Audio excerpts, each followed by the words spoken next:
conversation here in this beautiful setting in California to talk about the story.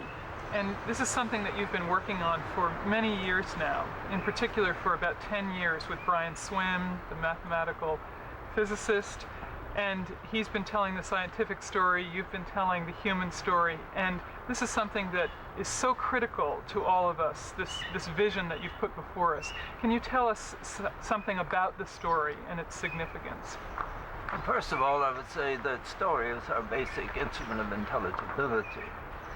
Humans discover where they are in time and space through a story about how things came to be in the beginning, how they come to be as they are, and the human role in the story. It's the guide, it's the deep explanation of things. The difficulty that we're experiencing is largely because our whole society has become dysfunctional. The origin of our deep cultural pathologies is in our story, that our stories become dysfunctional, inadequate for the realities of our existence.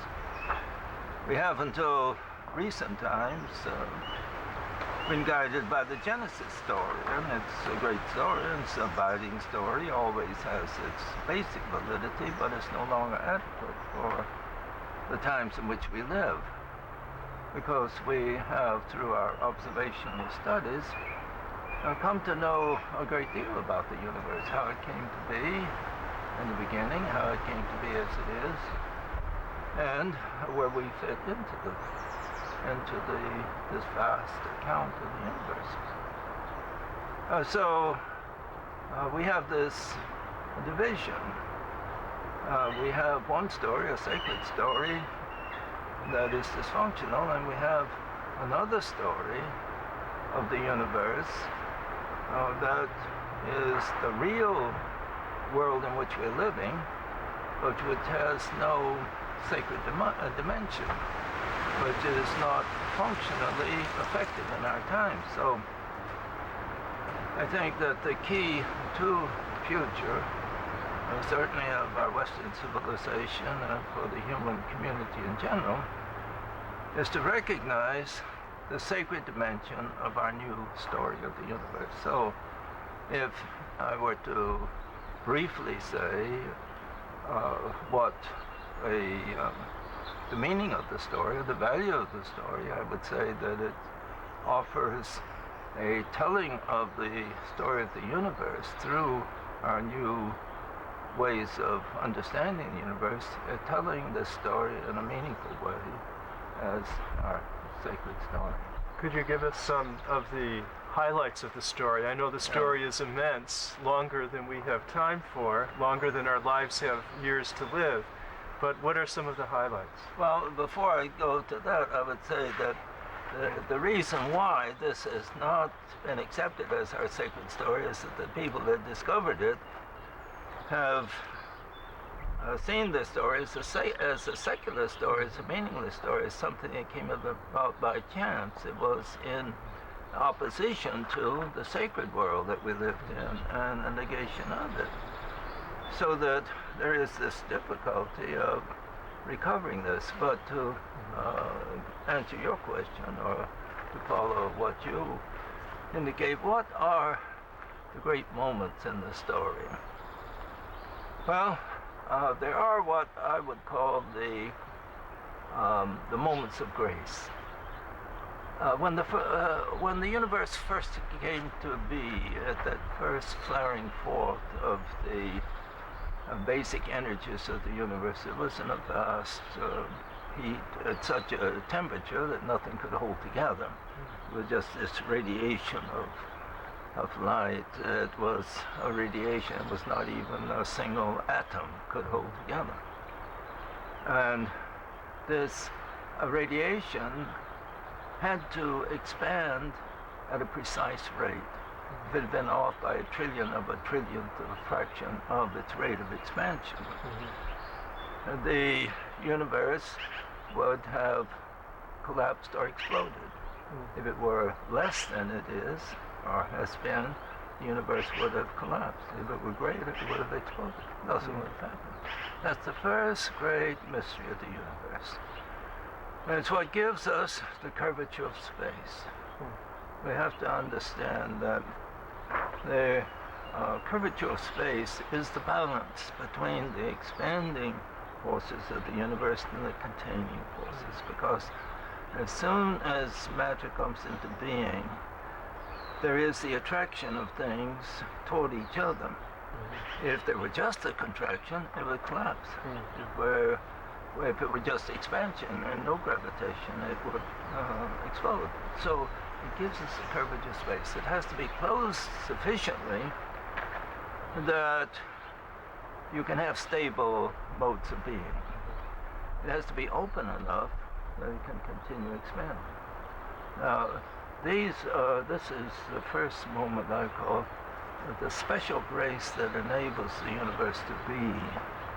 And another thing a person has to understand is that this was a spirit moment as well as a physical moment. This is not just a physical mode of being. This contained all the potentialities of human intelligence. It contained the potentialities of life. It contains the potentiality of bringing forth this vast complexity that we see about us, the clouds in the sky, these trees. Everything that we see was carried in this. The life principles were carried in this. The spiritual possibilities of existence were carried in this vast thing. Now, this is different from this process. It is a deep, mysterious process because it contained these possibilities that would later be evolved. This was the involved state of what presently is evolved.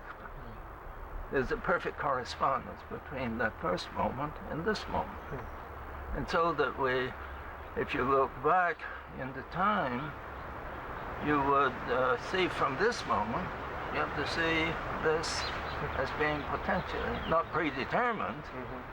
It had to evolve in its own complexities and its own randomness, so to speak. But it actually did evolve this way.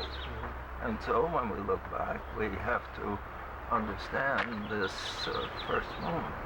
Now, second moment of grace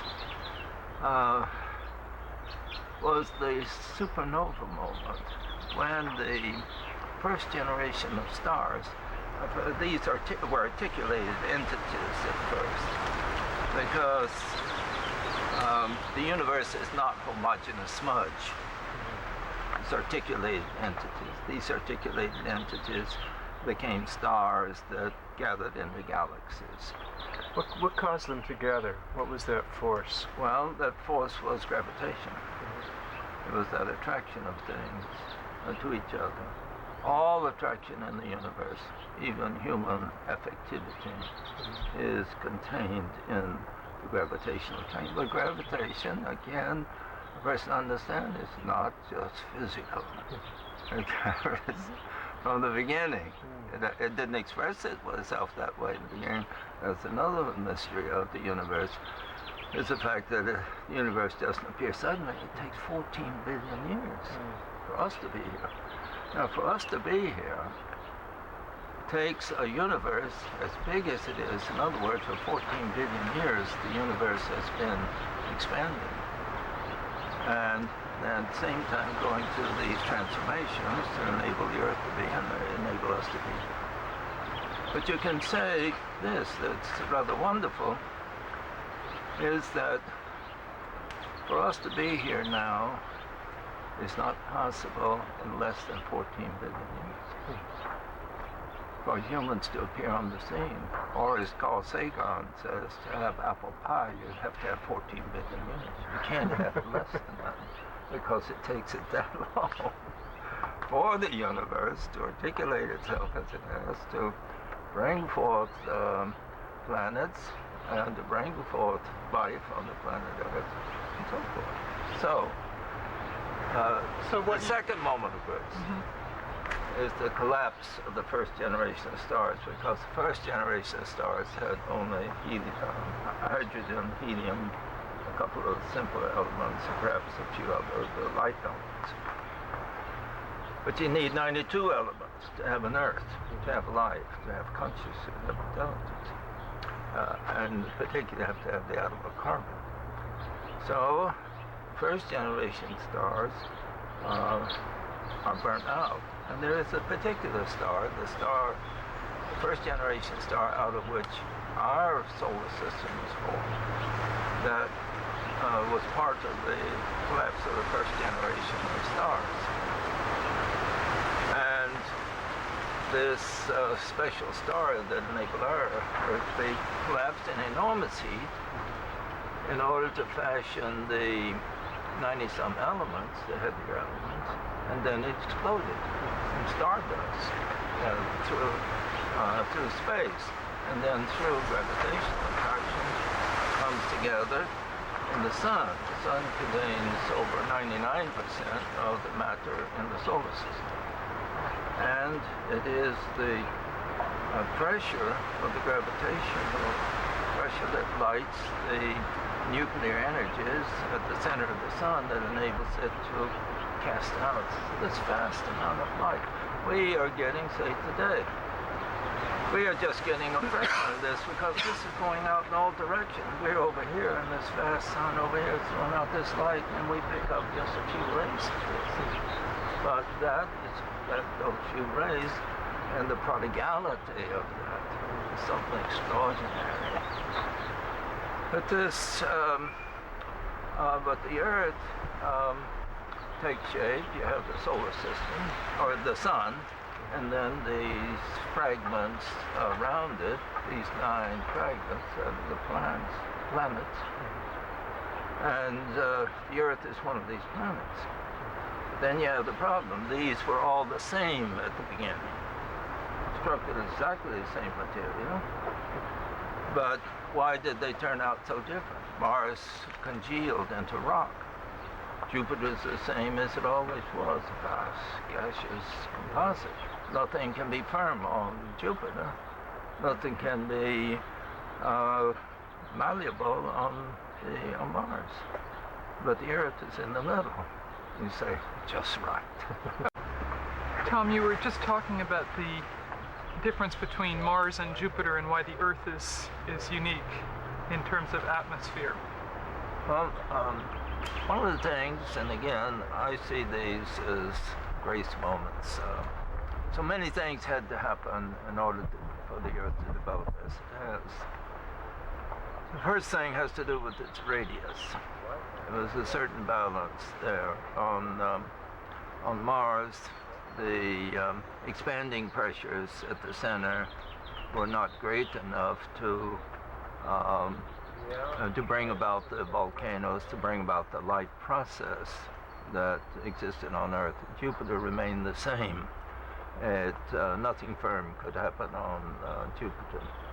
But the Earth had the proper radius. It had the gravitational pressures that could cause the radio activity at the center of the Earth that would give it the reaction, give the volcanic explosions, would give the turbulence to the Earth, so that the Earth is what it is because it's a balanced turbulence, a contained creative turbulence. And this balance is what's all important. Another thing that was most important is to have the moon.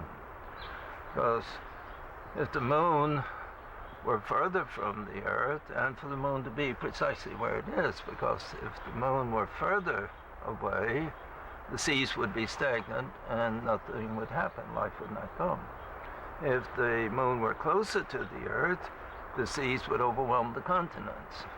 So you have to have a certain precision there. All of these are just monumental, astounding, awesome events. And then with the turbulence comes the possibility of having an atmosphere, of having the volcanic explosion that give the gases that would give us the atmosphere and the oceans. And once you had the oceans and had the atmosphere, then you could have the rise of the larger molecular structures that would precede life. And then the transition was made to life very early in the planet Earth, so that the life systems. These were invisible. These were what they call mono. These were single cell living processes. And some biologists say they were so numerous in their species that maybe, say, 30 million species of this. So it was a very extravagant process there. And I was seeing in some of the rocks around here, some of these creatures that were in the seas in an earlier time. These remains wouldn't go back to this very early period, but so much of the Earth was composed of these early forms of life. The most important thing that was formed was the oxygen. And the oxygen in the sea was, in the air, the free oxygen that we need, was caused by the breakdown of the water molecule into the hydrogen and oxygen. And the oxygen became in the air, was absorbed into the atmosphere. And it kept increasing over some billions of years. And it had to grow to be about 21%. If it went over 21%, the planet would burn up with a certain first lightning storm. If it were less than that, then it would not be sufficient for mammals to rise such as we are. So that's one of the mysteries too. As how it happened that these life forms knew when to stop or to control that. Of course, there were a lot of forces that limited that, because the oxygen, as soon as it was formed, it was a deadly substance and it ate away the rocks.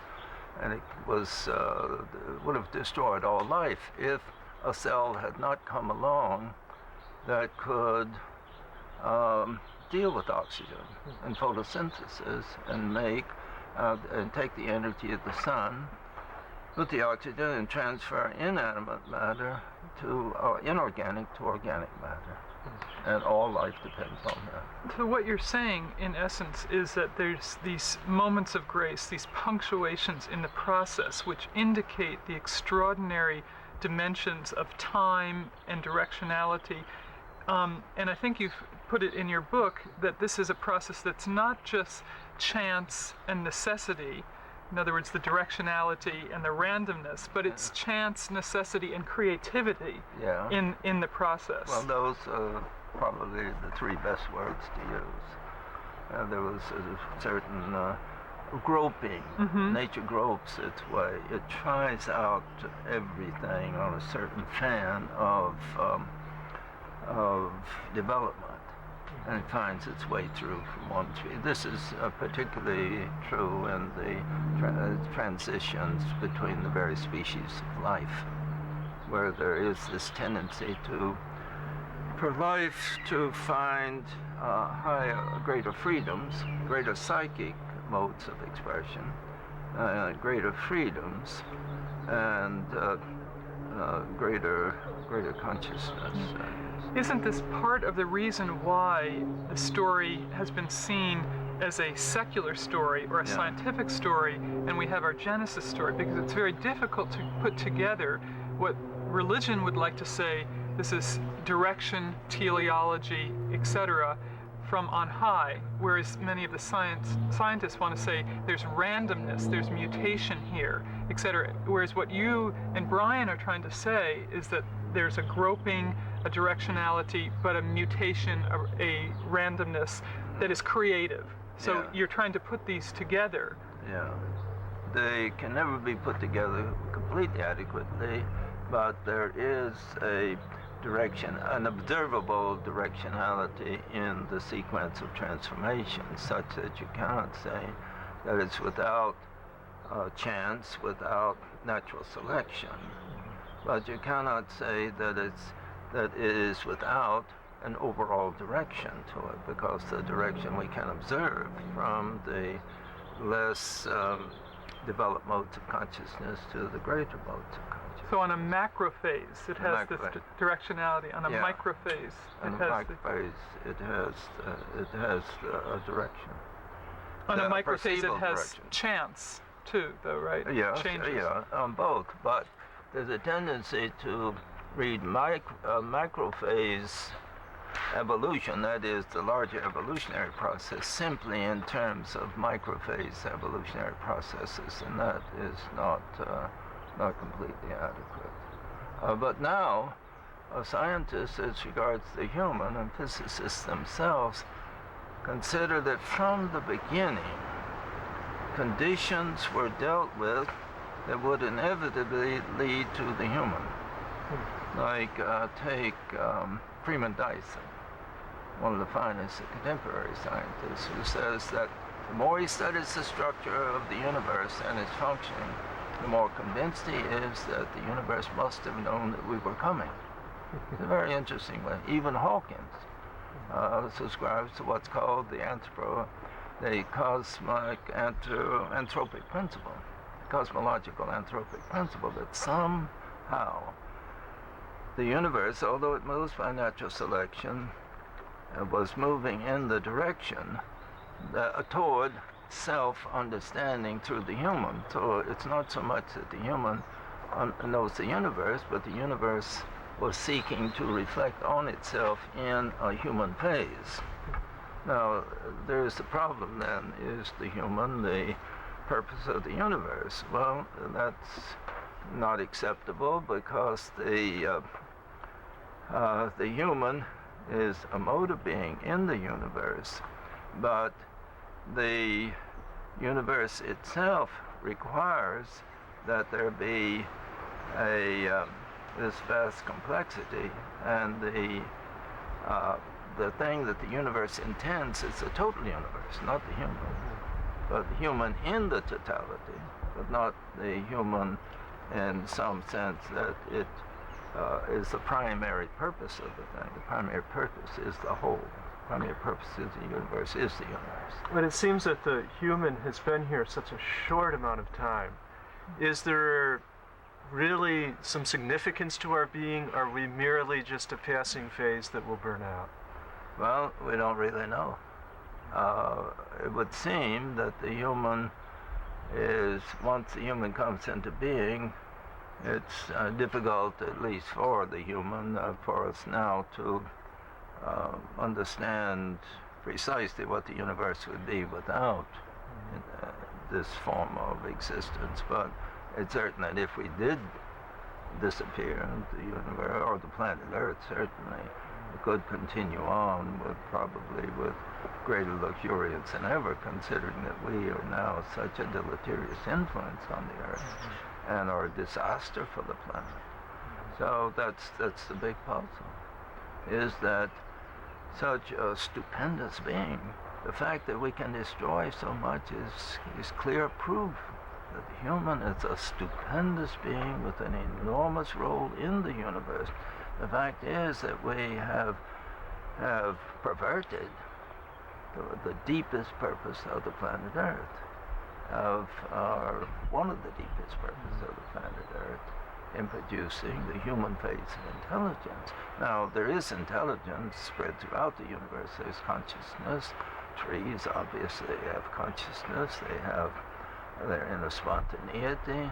They have their voice. So does every being. Even an atom declares itself as an atom. We wouldn't be able to know an atom unless an atom told us it was an atom, by radiating an expression of itself that we can perceive. So even our knowledge of the atom is a communion process. And in that process, we do not exhaust the mystery of the atom because the reality of things is changed by the knowing process. And so the universe is this process of being known. We are one of the knowing principles. It's a self-knowing principle. The universe knows itself in each mode of consciousness. It knows itself in the stars. It knows itself in the whales, or it knows itself in any reality. But there's a very special mode of knowing itself in the human, and it has communicated itself to the human in a very special way. But here's one other thing that's most important. Everything has its small self and its great self. Nothing could be what it is unless the universe is what it is. So, for a thing to be itself needs everything else. And nothing can be except in that context. So every being has its unique particularity, its particular self, and its great self. Its great self. Now, the difficulty at the present is that we do not know how to deal with the macrophase mode, or the great mode of the universe. And that, unless we recover that, and recover our identity with this vast process, and a feeling of being at home with it, I don't think that we are going to be able to deal, to have the power, to have the energy, for this to be so overwhelming, so convincing to us, that we will undertake the type of changes that we need, because we have to be assured that to create the future, it's not simply a human venture, it's a universe venture, it's an earth venture, it's a life venture. Life has to invent the ecozoic era that I talk about sometimes. We can't invent it, but we have to feel sure that if we interact creatively with the planet Earth, that the planet Earth, together with ourselves, will be able to move into a new period of creativity. Well, that is the challenge, isn't it, of how the human fits into this process and what the responsibility is of the human at this particular moment in history, if this identification with the process is as profound, as complex, as mysterious as you're trying to evoke from us, then we do have a special role. We do have a special role in the process, a unique role at this point. A very unique role. But here is where the great difficulty is our alienation that has come from our being over-impressed by ourselves, and our Western humanism, and our educational tradition, and our literature, and just about everything. We're over-impressed with ourselves. It seems ironic, but our success in separating ourselves from nature is contributing to our downfall. Yeah, we're so good at insulating ourselves from the elements, and from death, and from the postponement of some of the inevitabilities of life. But our life will really begin, a new life, new human mode will begin as soon as we accept ourselves in this context and realize that the human community and the natural world will go into the future as a single sacred community, or we will both experience disaster on the way. It's just one community. It's the sacred community. It's the, in a sense, what you might call the divine community. This capacity to to tell this story.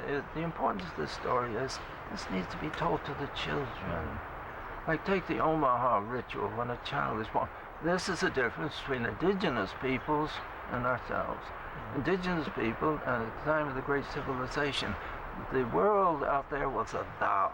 To us, it's an it. A tree is an it. It's not a thou. Or a being that we commune with. So this capacity to enter into this is something that children recognize. Like I was telling you about this, these third grade children. They know this story. They respond to it, and it's just wonderful the way they respond to it.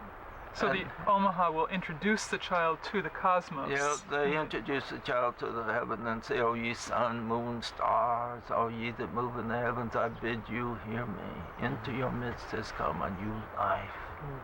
Consent ye, we implore, make its path smooth, that it may pass beyond the first hill."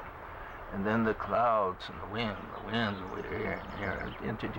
We don't introduce the child to the wind or the tree, but introduce the child to all the phenomena of the wind, the rain, and the snow. I bid you hear me. Into your midst has come a new life, and so forth. and then to the creatures of Earth, and then the creatures under the Earth. And so the child is bonded with the universe. Now we have to bond with this way, as well as with this way of the Omar, of the primitive, but we have to bond them with this universe as we know it in this, and we have to establish rituals of participation in, say, the supernova moment. Which is why you keep telling us, encouraging us to listen to the voices of the universe. Listen to the voices. So that we will enter into the celebration of this extraordinary process. And maybe our new rituals will be the fireball rituals, the formation of the galaxies and the stars and the planets. And the coming of the flowers. Perhaps. Well, of course, the coming of the trees, coming of the flowers have special significance. The flowers, of course, as we celebrate the coming of flowers in the springtime, every year they're renewed. Just think of what it was when flowers first came. And there was only these great green expressions of life in the vegetative order. It was a completely green planet. And then the flowers came with all the color and all the grandeur and the flowering trees, and they pushed the green ferns, the great ferns that were here, and they pushed that back into the border and took possession. And that's this occurred about 100 million years ago, before the beginning of the Cenozoic, about 65 million years ago. But it's in the Cenozoic, and particularly in the recent times, that the flowers had such great profusion in the development, so many different species, so much difference in the different regions of the world, in the world of Africa, South America, the tropics, even in the Arctic region. So to celebrate the flowers is very important, because the flowers provide the protein, the concentrated nourishment.